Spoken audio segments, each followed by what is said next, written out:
Hello everyone, welcome back to a new video of mine. ये video में जैसा कि आपको टाइटल में दिख रहा, मेरे को पीटीई में सुपीरियर बैंड कैसा आया इसके बारे में थोड़ा बहुत बात करने वाला हूँ मैं। ये कुछ एजुकेशनल वीडियो नहीं है जहाँ पे मैं आपको ईच मॉड्यूल के बारे में सेपरेटली ऐसा बहुत डिस्क्राइब करके क्या करा मैं एग्जैक्टली ऐसा वैसा मैं नहीं बोलने वाला हूँ, क्योंकि वो बस आई थिंक एक टीचिंग वीडियो हो जाता हो। बट मैं इसमें क्या डिस्कस करने वाला हूँ बोले तो मैं कौन से रिसोर्सेज फॉलो करा, मैं क्या करा, मैं कैसा अपने आप को प्रिपेयर करा, और मे बी अ लिटिल थोड़े बहुत टिप्स एंड ट्रिक्स ऐसे कुछ देना है तो मैं दे सकता हूँ। तो और एक चीज़ क्या है बोले तो मे बी ये वीडियो आप 2x पे देख सकते हैं, क्योंकि आई थिंक थोड़ा बहुत लंबा रहने वाला है। तो लेट्स जस्ट कंटिन्यू। तो जैसा कि आपको मैं ऑलरेडी बोला, मैं अराउंड 1 ईयर पहले पीटी एग्ज़ाम दिया, और जब जो है पीटी एग्ज़ाम का लेंथ थोड़ा बहुत बड़ा था, आई थिंक 3.5 या 4 आवर्स कुछ था मेरे को, एग्जैक्टली अब मैं याद नहीं आ रहा, but right now I think उसका लेंथ शॉर्ट कर दिए और it's somewhere around 2 hours if I am not wrong. तो आई थिंक ये बहुत अच्छा कर दिए कि वो लोग उसका लेंथ थोड़ा छोटा कर दिए एग्ज़ाम का, क्योंकि अगर बहुत मतलब जब 3.5 4 आवर्स जो था तो वो बहुत स्ट्रेसफुल दिख रहा था मेरे को, but 2 hours is pretty okay.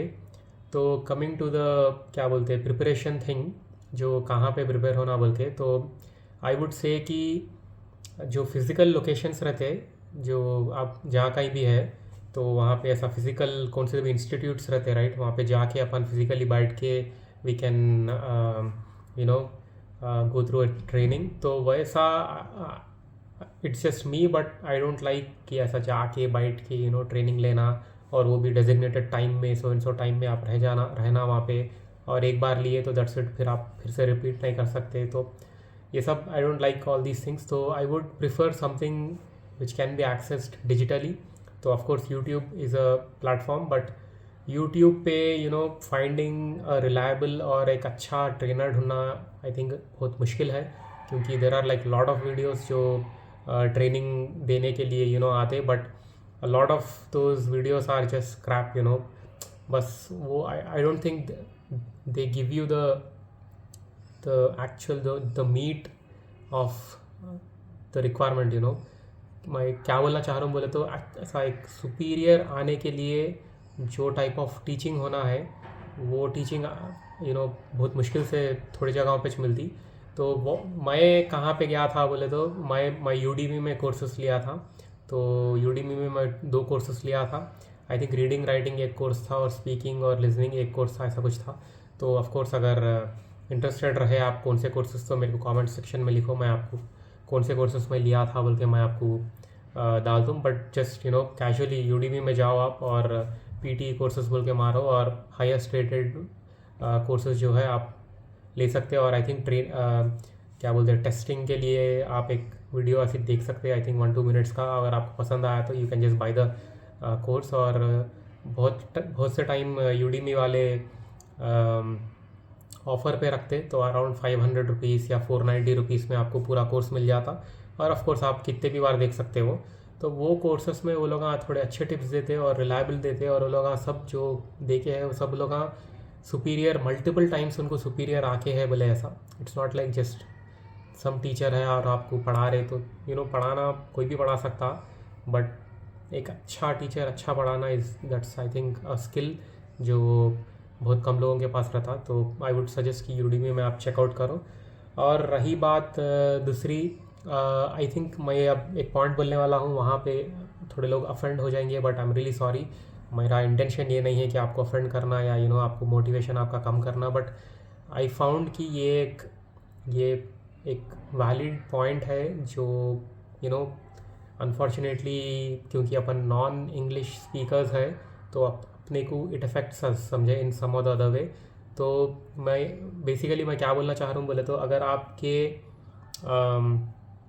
Accent में, इंग्लिश एक्सेंट में आपका रीजनल टंग का इन्फ्लुएंस है, तो वो जो है आपको स्पीकिंग के टाइम पे it might create some problem, क्योंकि ये ऑटोमेटेड सिस्टम, एक कंप्यूटराइज्ड सिस्टम है जो आपको सुनता और एनालाइज करता और आपको राइट क्या बोलते मार्क्स देता। It's not a physical person sitting in front of you, तो आप कुछ भी बात करें तो उसको समझ में आ जाता, ऐसा ज़रूरी नहीं है।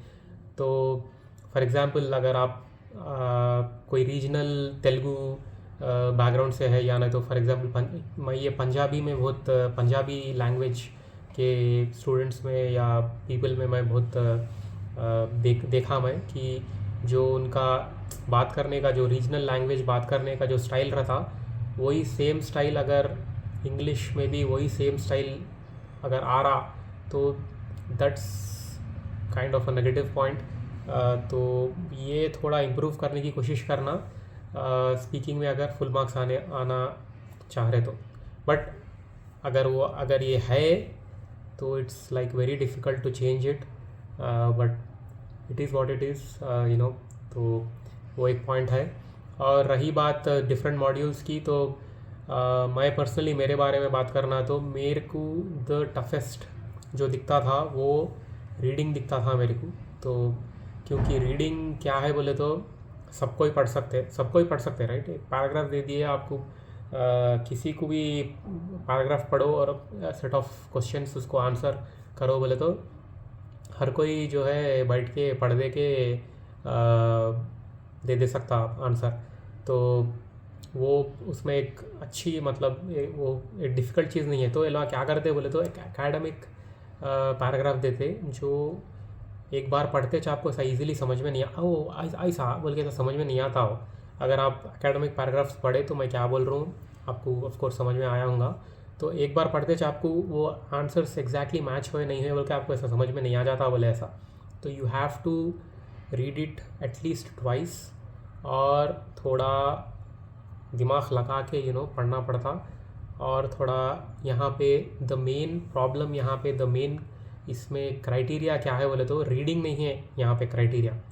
द मेन किलर यहाँ पे टाइम है बोले ऐसा।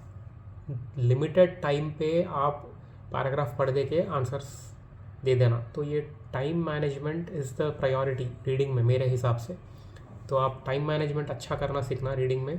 और ख़ास करके मेरे को एग्ज़ाम में रीडिंग पार्ट में कंप्लीट आपको टाइमर चलते रहता साइड में, तो रीडिंग पार्ट मैं सबमिट करे तक मेरे को खाली एक कपल ऑफ सेकंड्स थे बस, मतलब अराउंड आई थिंक 2 या 3 सेकंड्स थे जब मैं ख़त्म हुआ था मेरा रीडिंग। तो ऐसा बहुत डर गया था मैं। और आई थिंक मेरे को सबसे कम रीडिंग में आए जो 79 थे, which is again as I said superior. तो सुपीरियर आने के लिए 79 इज़ द स्टार्टिंग पॉइंट। 78 भी अगर आ गया तो इट इज़ प्रोफिशिएंट बोले ऐसा। तो रीडिंग में मेरे को सबसे कम आए और 79 आए, तो दैट्स हाउ इट वाज। बाकी सब में I got I think 83 plus आए सब में। और सबसे इजी मेरे को जो है मेरे को लिसनिंग था। तो listening was like very easy for me, I considered it always easy. तो ये मेरे को जो इजी है इट डजेंट मीन कि listening is easy for everybody और reading is hard for everybody, no.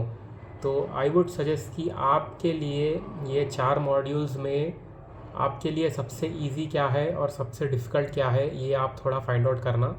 क्योंकि आप जो है टाइम स्पेंड जो प्रिपरेशन में है वो आप यू कैन डिवाइड कि सबसे इजी पे और सबसे हार्ड पे कितना टाइम स्पेंड करना बोल के। तो ये इम्पॉर्टेंट है।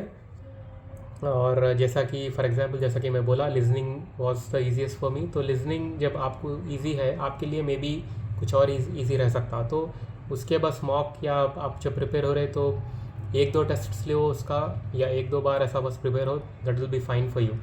और जो सबसे डिफ़िकल्ट जो है जैसा कि मेरे केस में रीडिंग था, तो रीडिंग के लिए आई जस्ट प्रैक्टिस्ड। मेरे को याद भी नहीं है मैं कितना प्रैक्टिस करा, तो I just practised a lot. और यहाँ पे आपको सुपीरियर बैंड आना बोल के आप you have to prepare your mind. You shouldn't be thinking कि proficient is okay for me, proficient से मैं खुश हूँ, नो। क्योंकि प्रोफिशिएंट और सुपीरियर में 10 पॉइंट्स का डिफरेंस है। प्रोफिशिएंट आया तो आपको 10 पॉइंट्स मिलते ऑस्ट्रेलिया के लिए पीटी में, और सुपीरियर के लिए 20 पॉइंट्स मिलते। तो it is just 10 points is a huge thing. तो उस पर फोकस करो आप। तो एज आई सेड जो आपको कम जो ये 4 कैटेगरीज में जब जिस पे आपको कम जिस पे कॉन्फिडेंस नहीं है उसका बार बार टेस्ट लो और बार बार उस पर प्रिपेयर हो। और रही बात लिजनिंग में, तो लिजनिंग में आई गॉट लिजनिंग नहीं, स्पीकिंग में, क्योंकि स्पीकिंग में आई फाउंड कि बहुत से लोग थोड़ा झिझकिचाते और थोड़ा डर जाते, क्या बात करना, कैसा बात करना, थोड़ा बहुत ऐसा बोल के डर होता। ख़ास करके आई थिंक समराइज लेक्चर और एक इमेज, डिस्क्राइब इमेज या डिस्क्राइब ग्राफ, ऐसा कुछ 2 है। तो यहाँ पे आपको बस एक कपल ऑफ थोड़े सेकंड्स देते और वो देखना, और you have to describe the image, और आपको एक लेक्चर सुनना और वो लेक्चर का आपको डिस्क्रिप्शन देना रहता। तो आई थिंक ये थोड़ा डिफ़िकल्ट है लिजनिंग में। यहाँ पे बहुत से लोग डर जाते क्या करना बोल के। तो the key here is not describing the image और not describing the lecture itself. वो की नहीं होता बोले ऐसा, वो अपने को समझ में आना, क्योंकि ये एक्चुअल इंडिविजुअल पर्सन नहीं है आपके सामने बैठा हुआ। It's just a machine which will analyse कि आप बात करें और आप जो है आपकी जो बातचीत आप करें उसमें कीवर्ड्स यूज़ करें या नहीं करें, बस दैट्स इट, समझे। वो आप सही बात करें, गलत बात करें, ये सब उसको लेना देना नहीं है। तो मैं क्या बोल रहा हूँ आपको समझ में नहीं आता। तो लेट्स से कुछ भी आप एक ग्राफ देखें या नहीं तो आप एक वो कुछ भी आपको लेक्चर बोला आप सुने और उसके ग्राफ में मेल फीमेल कुछ तो भी ऐसा कुछ तो भी था, बस कीवर्ड्स बोल रहा हूँ मैं। एक 5 keywords are enough. If you note down 5 keywords that's enough. तो आप कैसा कर सकते बोले तो एक प्री डिटरमाइंड एक पैराग्राफ आप बना ले सकते इन योर माइंड। एक बस प्री डिटरमाइंड पैराग्राफ बना लो, और वो प्री डिटरमाइंड पैराग्राफ के बाद वो कुछ भी रह सकता हो। मे बी अगर आप इंटरेस्टेड है इसके बारे में तो I would just link a video in the description. आप वो वीडियो देखो, आपको मैं क्या बोल रहा हूँ आपको थोड़ा अच्छा समझ में आता। स्पीकिंग ओरिएंटेड है ये। तो वो प्री डिटरमाइंड एक पैराग्राफ आप पढ़ दे के एंड यू कैन जस्ट क्या बोलते read the key points, keywords जो आप नोट कर लिए थे, तो वो बस रीड कर देना। और वो प्री डिटरमाइंड पैराग्राफ जो था you just read it as fluently और एज विदाउट एनी झिझक as possible, and that will do it. तो मेरे को मेरे को स्पीकिंग में 88 आए, विच इज़ लाइक ऑलमोस्ट 90। तो आई एम वेरी कॉन्फिडेंट कि it will work for you too. तो वो वीडियो देखो। तो speaking is like kind of very easy अगर आप ये फॉलो कर लिए तो। और रिमेनिंग चीज़ों पे तो there is no hack, I would say you have to work hard और you have to practice a lot, क्योंकि practice is the only thing which can make the difference. और ये सब चीज़ों के अलावा mock tests are very important. So I would suggest कि जितने मॉक टेस्ट्स आप दे सकते उतने दियो बिफोर द एक्चुअल एग्ज़ाम, क्योंकि that is the only way you will know कि आपका लेवल क्या है, आपको कितने पॉइंट्स आ सकते। फर्स्ट मॉक टेस्ट दिए आपको 7 आया तो ओके, आपको समझ में आया कि ओके 7 तो मेरे को आ सकता, but I need something like 8.5 और 9 के करीब, आई मीन IELTS का स्कोर नहीं, समथिंग इन PT टर्म्स। तो you need 79 plus in all the 4 categories. ऐसा आपका डिटर्मिनेशन है तो ओके मेरे को इसमें कम आया तो I can work hard on this topic, ऐसा जो भी है। तो ये आपको बस मॉक टेस्ट दिए तो ही समझ में आता। मेरे एग्ज़ाम के पहले आई थिंक जो PT में 2 मॉक टेस्ट अवेलेबल है, तो मैं वो 2 दे दिया। तो आई थिंक 2 दिया था या 1 दिया था, याद नहीं। आई थिंक 2 अवेलेबल है तो 2 दिया था मैं। और तो उसमें आपको और एक क्या है बोल तो एग्ज़ाम का जो एटमॉस्फेयर है और एग्ज़ाम का जो बटन क्लिक्स ये वो जो क्लिक करना रहता, क्या करना रहता, वो टाइमर ये वो सब चीज़ें, उससे भी थोड़ा अपने को थोड़ा फेमिलियरिटी आती। तो mock tests are very important. तो या आई थिंक दैट्स इट, ये मैं बोलना चाह रहा था। तो आई थिंक अगर आप देने वाले हैं तो all the best for you. और as usual thank you very much for watching my video, और I see you guys in the next one.